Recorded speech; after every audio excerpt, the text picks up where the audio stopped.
Anti-pulp mill protesters have met the man appointed to progress Tasmania's forest peace agreement.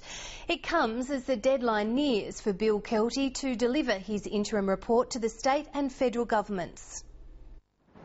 The day started with another forest protest in the state's south. In the north, anti-pulp mill campaigners in the Tamar Valley were meeting Bill Kelty, the former union boss turned forest peace facilitator.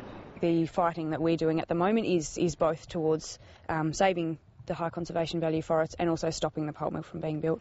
Mr Kelty also met farmers and private plantation owners who were critical of being left out of the forest talks.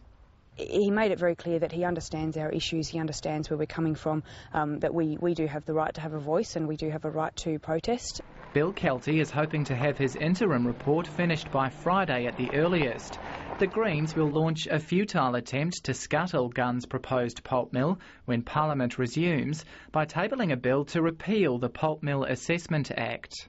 We want to give the Parliament the opportunity to stick up for the people of the Tamar Valley. This silly little game that he's playing will probably go nowhere at all. He knows it, but he doesn't really want it to succeed. He just wants to boost his Green credentials.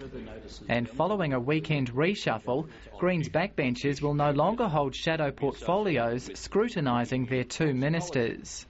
It's simply that we have decided on the basis of trust from our party room that the Greens ministers will do everything we can to implement Greens policy. This is Greens light. This is now the final proof, if you ever needed it, that the Greens are now part of the Labor government.